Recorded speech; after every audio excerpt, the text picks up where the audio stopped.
5 ওয়াক্ত ফরজ নামাজের পর সবচেয়ে ফজিলতপূর্ণ নামাজ হলো তাহাজ্জুদের সালাত। কোরআনে কারিমে এই সালাতটির কথা আল্লাহ রাব্বুল আলামিন নাম ধরে আলাদা করে উল্লেখ করেছেন। আল্লাহ বলেছেন ওয়া মিনাল লাইলি ফাতাহাজ্জাদ বিহি নাফিলাতাল লাক, অর্থাৎ 5 ওয়াক্ত আবশ্যিক এবং ফরজ যে সালাত রয়েছে এর বাইরে অতিরিক্ত হিসাবে হে রাসূল আপনি রাতের কিছু অংশে দাঁড়িয়ে তাহাজ্জুদের সালাত আদায় করুন। বান্দা আল্লাহ রাব্বুল আলামিনের খুব বেশি নৈকট্য লাভ করতে পারে, কাছাকাছি যেতে পারে তাহাজ্জুদের সময় অর্থাৎ ভোর রাতে, এবং তাহাজ্জুদের সালাতের মাধ্যমে ওই সময়টাতে দোয়া করার মাধ্যমে আল্লাহ রাব্বুল আলামিনের কাছ থেকে বান্দা তার যে কোনো চাওয়াকে পেশ করার সবচাইতে সুবর্ণ সুযোগ হিসেবে গ্রহণ করতে পারে। তাহাজ্জুদের সালাত নিয়ে আমাদের অনেকেরই জিজ্ঞাসা যে তাহাজ্জুদের সালাত কিভাবে আদায় করতে হয় এবং কখন আদায় করতে হয়, সন্ধ্যা রাতে আদায় করলে তাহাজ্জুদ আদায় হবে কিনা। তো এসব প্রশ্ন উত্তর আমরা আজ দিতে চাই। প্রথম কথা হলো যে তাহাজ্জুদ এই শব্দটির অর্থই হলো ঘুম থেকে উঠে যে সালাত আদায় করতে হয় সেই সালাত। যদিও কেউ সন্ধ্যা রাতে অর্থাৎ এশার সালাত আদায় করার পর যদি কোনো সালাত আদায় করেন তাহলে সেটিও এক প্রকারের তাহাজ্জুদ বলা যায়, অর্থাৎ সেটি সাধারণত কিয়ামুল লাইলের মধ্যে পড়ে। নবী করিম সাল্লাল্লাহু আলাইহি সাল্লাম এক্ষেত্রে দুটি শব্দ ব্যবহার করেছেন, একটা হলো কিয়ামুল লাইল আর একটি হলো তাহাজ্জুদ। তো কিয়ামুল লাইল বা রাত জেগে সালাত আদায় সেটা কিন্তু রাতের শুরুতে অর্থাৎ এশার সালাতের পর থেকে নিয়ে যে কোনো সময় কিংবা রাতের শেষ ভাগে ফজর আগ মুহূর্ত পর্যন্ত যে কোনো সময় সালাত আদায় করুক না কেন পুরো সালাতটাই সবগুলোকেই সাধারণভাবে কিয়ামুল লাইল বলা হয়।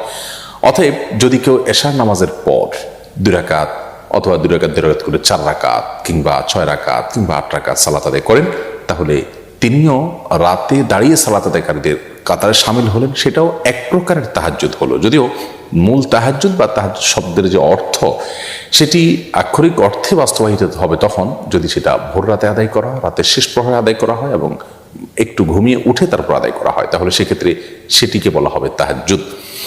নবী করিম সাল্লাল্লাহু আলাইহি সাল্লাম সাধারণত তাহাজ্জুদের সালাত কখনো ছাড়তেন না এবং অনেক ইমামগণের তাহাজ্জুদ প্রসঙ্গে মন্তব্য হলো যে কেউ আল্লাহ রাব্বুল আলামিনের খুব প্রিয় পাত্র হবেন অথচ তিনি ভোর রাতে আল্লাহর সাথে কানাঘুষা করবেন না, কথা বলবেন না, সালাত আদায় করবেন না, দোয়া করবেন না, এটি কোশ্চেন কালেও হতে পারে না।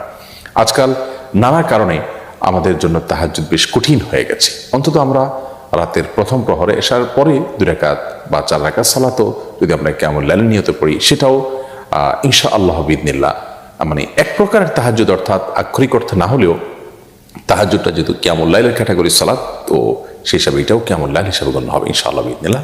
অন্তত এই মানে প্রথম শ্রেণীর না হলেও শেষ শ্রেণীর এই কিয়ামুল লাইলটা অন্তত আমাদের আদায় করার চেষ্টা করা উচিত।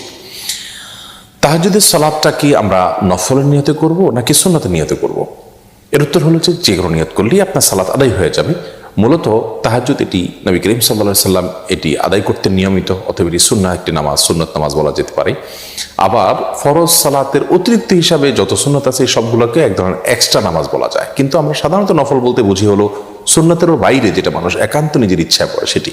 অতএব ওই বিবেচনায় আমরা বলতে পারি তাহাজ্জুদের নামাজটা মূলত সুন্নত নামাজ, যেহেতু নবী সাল্লাল্লাহু আলাইহি সাল্লাম পড়তে বলেছেন বিধায় এটি সুন্নাহ, তার অনুসরণ আমরা করছি সেজন্য এটি সুন্নত নামাজ বলবো। আবার ফরজের বাইরে এক্সট্রা সেই হিসাবে এটাকে নফল বলা যায়, কিন্তু নফল বলার চাইতে সুন্নাহ বলাটা অধিকতর আমাদের বুঝতে সুবিধা হয়, সেজন্য আমরা এটাকে সুন্নত নামাজ বলবো, কিন্তু নফল নিয়তে করলেও আদায় হয়ে যাবে ইনশাআল্লাহ বিইذনিল্লাহ। তাহাজ্জুদের নামাজ পড়ার পদ্ধতি কি? আমরা এটা নিয়ে অনেক ধোঁয়াশার মধ্যে থাকি। আমরা মনে করি যে প্রথম রাকাতে সুনির্দিষ্ট করে একটা সূরা এতবার পড়তে হবে, দ্বিতীয় রাকাতে অমুক সূরা এতবার পড়তে হবে। মূলত তাহাজ্জুদের নামাজ অন্য 10টা নামাজের মতো, এর বিশেষ কোনো নিয়ম নাই। তবে হ্যাঁ, নবী সাল্লাল্লাহু আলাইহি ওয়াসাল্লামের হাদিস রয়েছে সালাতুল লাইলি ওয়ান নাহারি মাসনা মাসনা, রাত এবং দিনের এই নফল বা এক্সট্রা নামাজগুলো 2 রাকাত করে আদায় করতে হয়। বিধায় আমরা তাহাজ্জুদের সালাত 2 রাকাত করে আদায় করবো, এটাই হলো উত্তম।